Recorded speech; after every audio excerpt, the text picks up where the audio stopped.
नाज़रीन इकराम, करारदाद मकासद इक़्तिदार आला, बुनियादी आइनी साख्त, अदलिया मुकन्ना के माबैन अख्तियारात की तकसीम और आपस के ताल्लुक के हवाले से मशहूर ज़ियारुर्रहमान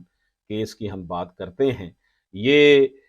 5 रुकनी इस बेंच का फैसला है, जिसको चीफ जस्टिस हमूदुर रहमान ने तहरीर किया था, जिसको पीएलडी 1973 सुप्रीम कोर्ट 49 में जो है ना वो देखा जा सकता है। बड़ी इंपॉर्टेंट जजमेंट है, कानून के तालिब इल्मों के लिए ये बड़ी ही अहम है। ये केस बुनियादी तौर पर साल 1972 के दौरान कुछ सियासी वर्करों मोहम्मद मुख्तार, राना मोहम्मद रियाज पर 10 फरवरी को ताज़ीरात पाकिस्तान के मुख्तलिफ दफ़ात और मार्शल लॉ रेगुलेशन के तहत एफआईआर काटने और नतीजतन मुख्तार राना को गिरफ्तार करने, जबकि 5 सहाफ़ियों अल्ताफ़ हसन कुरैशी, एजाज हसन कुरैशी, मुजीबुर रहमान शामी, मुजफ्फर कादर हसैन नकी को भी मार्शल लॉ रेगुलेशन के तहत 5-6 अप्रैल के दौरान गिरफ्तार करने, फिर मिलिट्री कोर्ट का 10-13 अप्रैल के दौरान मज़कूरा सब लोगों का बाद अज़ बुनियादी ट्रायल के मुख्तलिफ सज़ाएँ देने और नतीजतन इन सब कार्रवाइयों को मज़कूरा सहाफ़ियों और सियासी वर्करों की जानब से लाहौर हाई कोर्ट में मुख्तलिफ रिट पिटीशन की वसात से मुख्तलिफ बुनियादों पर चैलेंज करने से शुरू हुआ। 6 जून को मज़कूरा दरखास्तों में पेश किए गए बेशतर इतराज़ात को तस्लीम करते हुए हाई कोर्ट ने कुछ मुद्दईयान की सज़ाओं को ख़त्म किया और कुछ के केसेस को सिविलियन अदालतों में फिर से चलाने का हुक्म दिया, जबकि हुकूमत ने इस फैसले के खिलाफ सुप्रीम कोर्ट रजू किया। नाज़रीन इकराम, केस की मज़ीद तफसील में जाने से पहले कुछ बुनियादी मालूमात जो इस केस को समझने के लिए ज़रूरी हैं, तो हम देखते हैं। पहली बात यह है कि जिस वक़्त इन मज़कूरा लोगों को गिरफ्तार किया गया और सज़ाएँ दी गई, इस वक़्त मुल्क में गो के मार्शल लॉ नाफज़ा भुट्टो साहब मार्शल लॉ एडमिनिस्ट्रेटर थे। लेकिन 1970 के जनरल यहिया खान के लीगल फ्रेमवर्क ऑर्डर एलएफओ के तहत होने वाले इलेक्शन के नतीजे में पार्लिमान के मेंबरान मुंतखब हो चुके थे और मिलिट्री कोर्ट में इस केस के खात्मे के एक दिन बाद यानी 14 अप्रैल को मुंतखब करदा मेंबरान असम्बली का पहला इजलास बुलाया गया था, जिन्हें 20 अप्रैल 1972 का अबूरी आइन जो है वो जिन्होंने मंजूर कर लिया और 21 अप्रैल को इस आइन के नफाज के साथ माशाल्लाह उठा लिया गया। लेकिन 20 अप्रैल 1972 को ही सुप्रीम कोर्ट में आसमा जिलानी केस, ये बड़ा मशहूर केस है जी, पीएलडी 1972 सुप्रीम कोर्ट 139 में ये आसमा जिलानी केस को देखा जा सकता है। आसमा जिलानी केस में जनरल यहिया खान को एक काबज और उसके तमाम अहकामात को कलअदम करार देते हुए कहा कि इनके लिए गए इकदाम में से सिर्फ मफाद आमा वगैरह के ज़रूरी इकदाम को नजरिया ज़रूरत के तहत अदालत माफ़ और कानूनी करार दे सकती है। नाज़रीन इकराम, इस फैसले के नतीजे के तौर पर गो के मार्शल लॉ रेगुलेशंस ऑर्डर्स वगैरह और इनके तहत बनाई अदालतें, गिरफ्तारियां, सजाएं और बाकी काफ़ी कुछ गैर आइनी करार पा गया। लेकिन पार्लिमान ने ऐसा होने से बचने के लिए अबूरी आइन के आर्टिकल 281 में मार्शल लॉ रेगुलेशंस ऑर्डर्स वगैरह और इनके तहत लिए गए इकदाम को आइनी तहफ़्फ़ुज़ दिया, जिसकी तफसील भी हम आपको पेश करेंगे। सुप्रीम कोर्ट में अपील करने से पहले ही हुकूमत ने तमाम सहाफ़ियों की सज़ाओं को गो के खुद माफ़ कर दिया था, लेकिन बकौल अटार्नी जनरल के ये अपील दायर करने का बुनियादी मकसद मुकन्ना और अदालतों के दरमियान ताल्लुक को वाज़ेह करने के साथ आला अदलिया के आइनी मकाम का तयन करना था। नाज़रीन इकराम, मुद्दईयान ने अपने बेशतर दर्ज झेल इतराज़ात में 1972 के अबूरी आइन की कानूनी हैसियत व दुरुस्तगी को चैलेंज किया, क्योंकि इसी आइन का article 281 martial law regulations orders वगैरह और इनके तहत लिए गए इकदाम जैसे इनकी गिरफ्तारी, ट्रायल, सजाओं को आइनी तहफ़्फ़ुज़ और कानूनी वजूद बख्श रहा था और इस आर्टिकल के खात्मे के साथ ही इनके तमाम मुश्किलात भी ख़त्म हो सकती थी।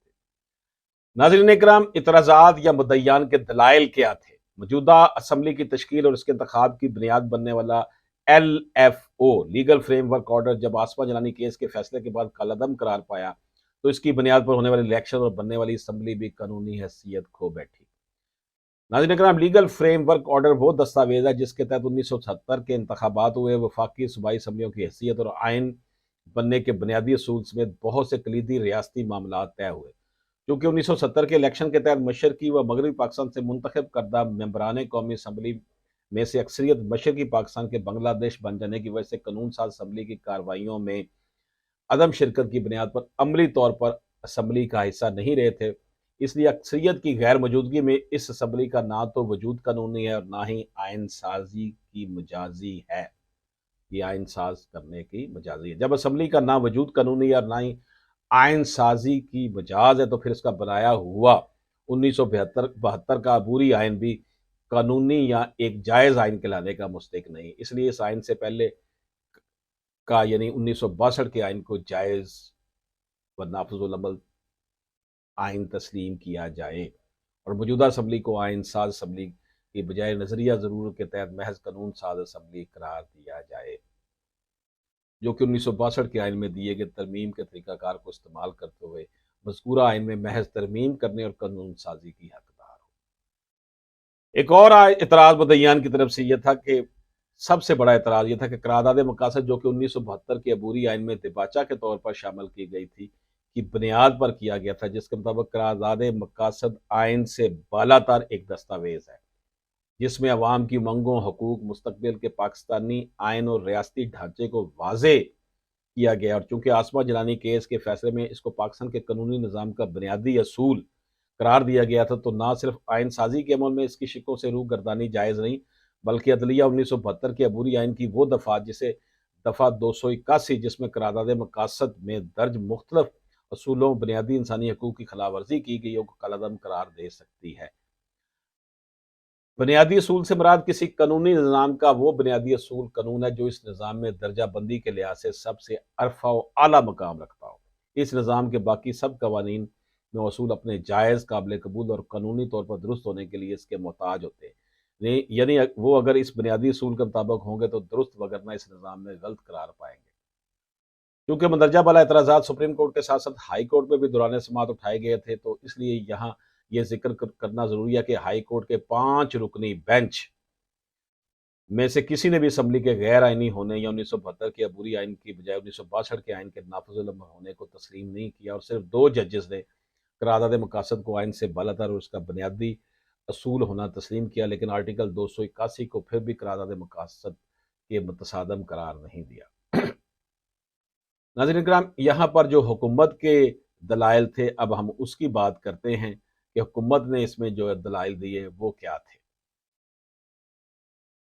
तो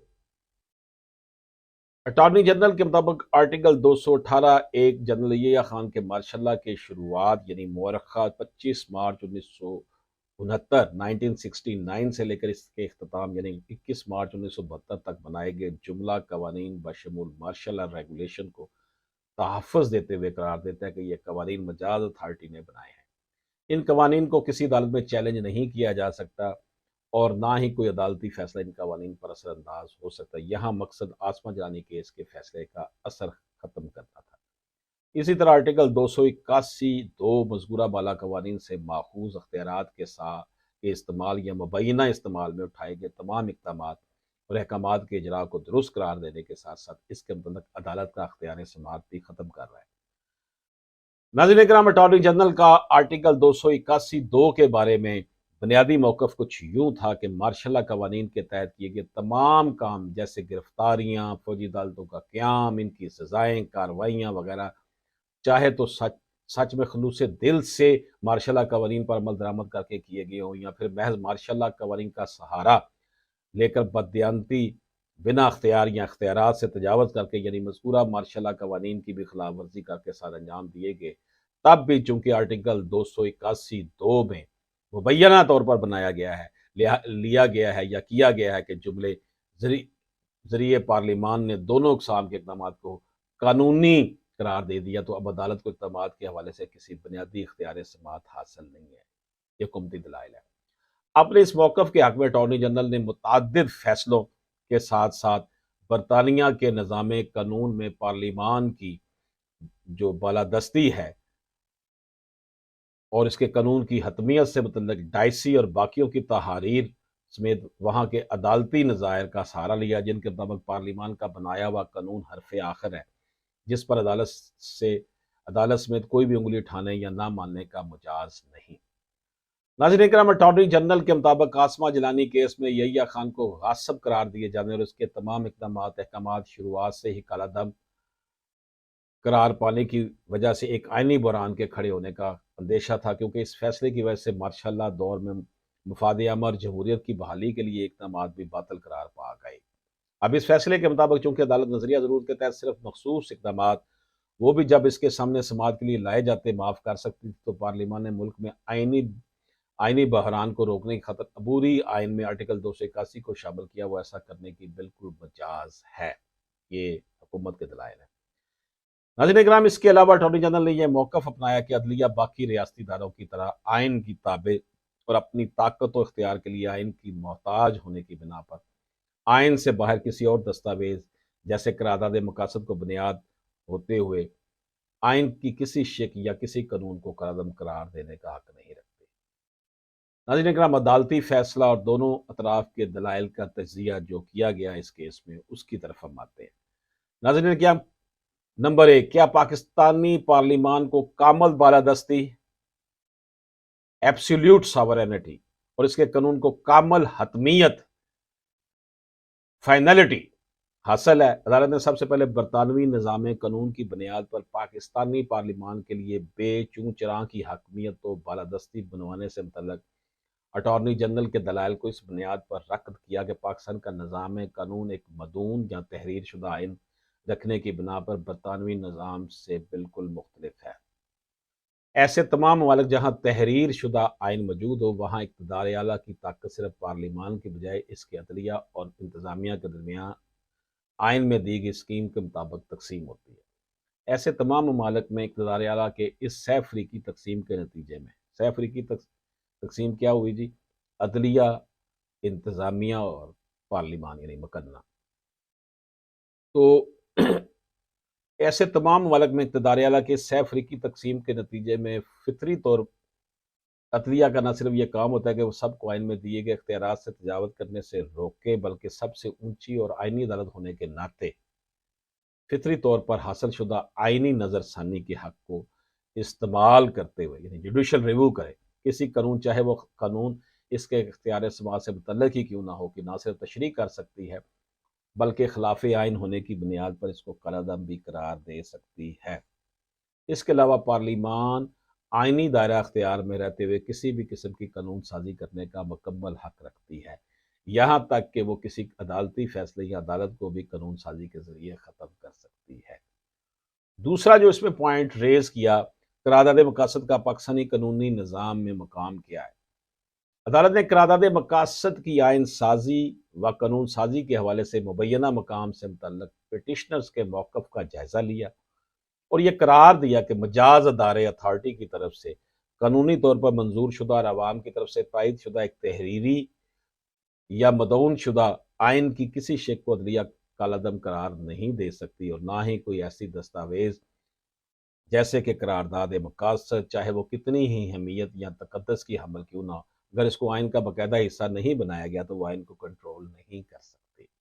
यानी इसकी बुनियाद पर आइन की शिक को मनसूख नहीं किया जा सकता। अगर ऐसी किसी दस्तावेज की किसी शिक की आइन साजी या कानून साजी करते वक्त खिलाफ वर्जी की गई हो, जैसे कि आर्टिकल 281 के हवाले से मुद्दईयान का दावा था, तो उसको ठीक करने का हल अदलिया की बजाय अवाम के पास है, जिससे शायद मुराद अवाम का हुक्मरानों से खुद बाज पुरस करना है। नाज़रीन करम, फैसले के ये चंद सतूर नहायत अहमियत की हमल है, क्योंकि बज़ाहिर फैसले के इस और दूसरे चंद हिस्सों को मद्देनजर रखते हुए 8वीं आइनी तरमीम के जरिए जनरल ज़िया-उल हक ने करार दादे मकासद को आइन का बाकायदा आर्टिकल 2A की शक्ल में हिस्सा बनाया और बाद में हमने इस सब के असरात हाकम खान केस में वाज़ेह तौर पर भी देखे। इस सब के बना पर अदालत ने यह करार दिया गो कि करारदाद मकासद 1972 के अबूरी आइन में महज दिबाचा के तौर पर शामिल किए जाने की बिना पर आइन को काबू नहीं कर सकती, लेकिन आइन के किसी हिस्से से मुतल्लक आइन साज अदारे की नीयत का पता लगाने के लिए अदलिया करारदाद मकासद की तरफ रजू कर सकती है और यही एक दिबाचा का असल काम होता है, प्रियम्बल जिसे हम कहते हैं। आइन साजी अमल में अवाम की मुख्तलिफ ख्वाहिशात, तवक्कुआत, मुतालबात को नज़रअंदाज किए जाने पर अदालत ने यह कहा कि आइन साजी पर सब कदगने कानूनी की बजाय सियासी हैं, जिनको अदालत ना सुन सकती है और ना इस बिना पर किसी आइनी शिक को मनसूख कर सकती है, बल्कि अदलिया सियासत और पॉलिसी से मुतल्लिक मामला से खुद को बचा कर रखे। तीसरा अहम नुकता जो अदालत ने इसे एनालिसिस किया कि आसमा जलानी केस में करारदाद मकासद को बुनियादी असूल करार दिया गया। नाज़रीन इकराम, इसके अलावा अदालत ने मुद्दईयान और हाई कोर्ट के अक़लियती जजेस के इस दावे को भी रद्द किया कि आसमा जिलानी केस के फैसले में सुप्रीम कोर्ट ने करारदाद मकासद को बुनियादी असूल करार दिया, बल्कि फैसले के मुतल्लिक़ हिस्सों को बयान करके ये करार दिया कि अदालत ने बुनियादी असूल का लफ्ज़ करारदाद मकासद के बजाय महज इसमें दर्ज इक़्तिदार आला से मुतल्लिक़ एक असूल के तनाज़र में इस्तेमाल किया। اور نہ ہی اس فیصلے میں باقی ججز صاحبان نے اپنے الگ نوٹس قرارداد مقاصد کو بنیادی اصول قرار دیا۔ مزید کہا گیا کہ اگر قرارداد مقاصد کو بنیادی اصول قرار دے بھی دیا جائے تب بھی عبوری آئین کی کوئی شک اس کی خلاف ورزی نہیں کر سکتی۔ اس میں ناظرین کرام اس کے بعد جو نقطہ چوتھا نقطہ جو عدالت نے انالائز کیا کہ آسما جیلانی کیس کے بعد لیگل فریم ورک آرڈر اور الیکشن کو کالعدم سمجھا جائے۔ لیگل فریم ورک آرڈر سے متعلق عدالت نے قرار دیا کہ چونکہ یہ آرڈر جنرل یحییٰ خان کے ان کاموں میں سے تھا جو جمہوریت قرارداد مقاصد میں درج ریاست چلانے کے اصولوں اور عوام کے حقوق کی بحالی کی طرف ایک اہم قدم تھا، اس لیے آسما جیلانی کیس کے فیصلے میں درج طریقہ کار یعنی نظریہ ضرورت کے تحت عدالت اس اقدام کو معاف و جائز قرار دیتی ہے اور نتیجہ اس آرڈر کے تحت ہونے والے انتخابات بھی درست قرار پائے۔ پانچواں ایشو جو اس میں ڈسکس ہوا، اس فیصلے میں انالائز کیا گیا، کیا اکثریت ممبران اسمبلی کی عدم شرکت کی بنا پر اسمبلی کا وجود یا اس کی قانونی آئین سازی کالعدم قرار ہو سکتی ہے؟ جبکہ اعتراض نمبر 2 اور 3 کو عدالت نے اس بنیاد پر رد کیا کہ جب تمام ممبران کو اسمبلی سیشن کے انعقاد سے متعلق نوٹسز بھیجنے سمیت کسی بھی ممبر کو اس میں شرکت کرنے سے نہیں روکا گیا اور یہ بات مشرقی پاکستان سے منتخب کردہ 2 ممبران کی اسمبلی کارروائی میں شرکت سے بھی ثابت ہوتی تھی، تو اکثریت ممبران کی عدم شرکت کی بنا پر اس اسمبلی کی حیثیت کو چیلنج نہیں کیا جا سکتا۔ اس کے بعد عدالت نے قرار دیا کہ چونکہ منتخب کردہ اسمبلی کا لیگل فریم ورک آرڈر کے تحت پہلا کام آئین بنانا تھا تو وہ آئین سازی کی مجاز تھی، اور اس کام کے دوران نہ صرف لیگل فریم ورک آرڈر کے آرٹیکل 17 میں درج اسمبلی کورم پورا تھا بلکہ موجودہ ممبران نے متفقہ طور پر اس آئین کو منظور کیا۔ ناظرین کرام، یہ جو بحث ہم نے کی ہے اس کی بنیاد پر عدالت نے مزید قرار دیا کہ جب لیگل فریم ورک آرڈر جائز قرار چکا ہے تو اس کی بنیاد پر ہونے والے الیکشن کے ساتھ اسمبلی کی تشکیل بھی درست قرار پائی۔ نتیجتاً اس کو نہ صرف آئین سازی کی حقدار اسمبلی سمجھا جائے گا بلکہ اس کا منظور شدہ آئین بھی درست قرار پانے کی بنا پر نافذ العمل قرار پایا جائے گا، جس کے لازمی نتیجے کے طور پر 1962 کے آئین کو منسوخ تصور کیا جائے گا۔ یعنی عدالت نے 1962 کے بجائے 1972 کے عبوری آئین کو نافذ العمل تسلیم کر کے پیٹیشنر کی استدعا کو مسترد کر دیا۔ چھٹا نقطہ جو اس میں ڈسکس ہوا ناظرین کرام، اس کی طرف ہم چلتے ہیں اور اس کو اب ہم کنکلوڈ کر رہے ہیں اس امپورٹنٹ ججمنٹ کو۔ وہ یہ ہے کہ جناب کیا آرٹیکل 281 واقعی میں اٹارنی جنرل کے دعوے کے مطابق عدالت کا اختیار سماعت ہر لحاظ سے ختم کر رہا ہے؟ عدالت نے آرٹیکل 281 یعنی مارشلہ قوانین کو جانچنے سے متعلق عدالت کے اختیار سماعت کا مکمل ختم ہونے کا اٹارنی جنرل کا دعویٰ اگرچہ تسلیم کیا، لیکن آرٹیکل 281(2) سے متعلق حکومتی موقف کو اس بنیاد پر رد کر دیا کہ آرٹیکل 281(1) میں عدالت کے اختیار سماعت کو ختم کرنے کی بنیاد بننے والے 2 جملوں کون سے تھے جی؟ کسی بھی عدالت کے کسی بھی فیصلے کے باوجود اور کسی عدالت میں نہیں بلایا جائے گا کو 281(2) میں پارلیمان نے استعمال نہیں کیا، اور لفظ مبینہ بظاہر ان اقدامات کی توثیق کر سکتا ہے یا قانونی طور درست قرار دلوا سکتا ہے جو ویسے تو قانون کے مطابق کیے گئے ہوں لیکن ان کو کرتے ہوئے کچھ بے ضابطگی واقعہ ہوئی ہو، پروسیجرل غلطی یعنی کہ ہوئی ہو، لیکن مکمل طور پر بددیانتی بنا اختیار سے تجاوز پر مبنی کسی اقدام کی توثیق یا اس کو قانونی قرار دینے کے لیے مذکورہ لفظ ناکافی ہے۔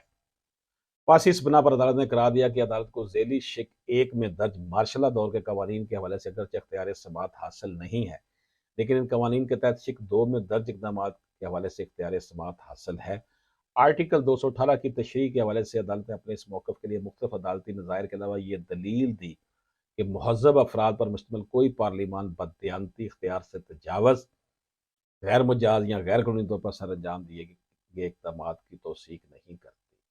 ناظرین کرام، اس کیس کا بنیادی خلاصہ یہ ہے کہ آئین کی کسی شق یا قانون کو قرارداد مقاصد یا کسی اور دستاویز چاہے وہ کتنی ہی اہم مقدس یا آئین میں دباچہ کے طور پر شامل کیوں نہ ہو کو بنیاد بنا کر عدالت آئین کی کسی شق یا قانون کو کالعدم قرار نہیں دے سکتی۔ اس کے علاوہ پاکستانی قانونی نظام ایک تحریر یا مدون شدہ آئین ہونے اور اس کی وجہ سے اقتدار اعلیٰ کی طاقت عدلیہ مقننہ انتظامیہ کے مابین تقسیم ہونے کی وجہ سے پارلیمان کو کامل بالادستی حاصل نہیں ہے، جبکہ عدالت آئینی نظر ثانی کی طاقت کا استعمال کرتے ہوئے مقننہ کے کسی قانون کو نہ صرف تشریح کر سکتی ہے بلکہ آئین سے مخالفت کی بنا پر اس کو کالعدم بھی قرار دے سکتی ہے۔ नाज़रीन इकराम, आज की हमारी इस नशिस्त में हमने बड़ा ही एक लैंडमार्क फैसला, जो कि तारीखी फैसला था, जस्टिस हमीदुर रहमान साहब ने इस फैसले को लिखा था कि करारदाद मकासद इक़्तिदार आला बुनियादी आइनी साख्त अदलिया मुकन्ना के माबाइन अख्तियारात की तकसीम और आपसी तल्लुक़ के हवाले से मशहूर ज़िया उर रहमान केस था। ये अशरफ आसमी एडवोकेट को इजाज़त दीजिए। अल्लाह हाफ़िज़।